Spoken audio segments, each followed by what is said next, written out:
My name's Robert Elofson, and I'm the Elwha River Restoration Director for the Lower Clallam Tribe, and I still commercial fish part-time with my tribal treaty rights.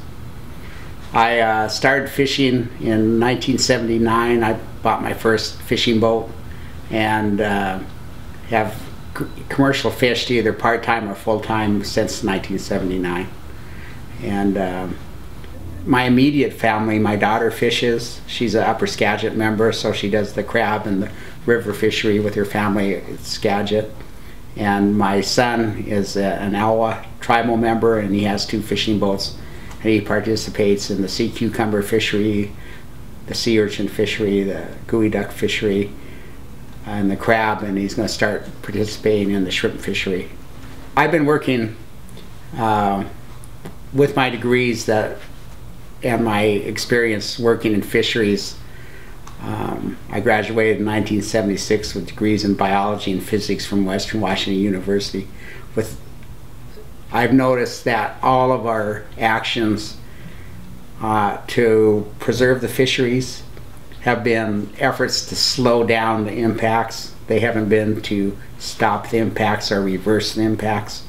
And so none of them have been successful at preserving the treaty rights at the same level that they were in the past. They've all been basically just stopgap methods to slow down the impacts to the fishery. And I don't believe until we actually stop the impacts or start reversing them, that we're ever going to get back to where we were when I started fishing in 1979. The first few years I started fishing from 79 through probably the mid-80s. Like I said, I could do 150 days of fishing a year. And now on the same fisheries, I doubt if there's more than, whereas we had about 100 days in the gillnet, I doubt if there's more than 40 or 50 days now. It's been more than cut in half.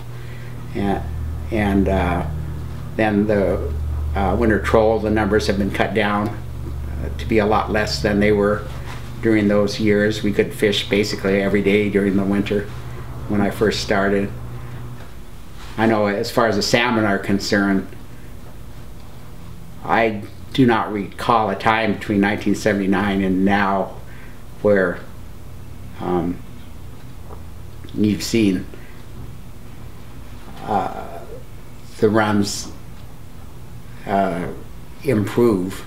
There's been a few years where there's been aberrations where you might have especially good years, but overall the total number of fish and the total number of fishing days has not gone up, it's gone down. And you know, I don't think the treaty rights, and I don't think that's because of any impacts that our tribe has had on the fisheries overall. I just don't think that our right to fish the salmon when they're available and the number of days we have to fish them and the number of fish we have to harvest has been protected. Even the part-time fishing probably provides between 25 and between a quarter and a third of my income each year, the profits from the fisheries I participate in. So it would have a large impact on my standard of living. And my son, all he does is fish. It would have a severe impact on his standard of living.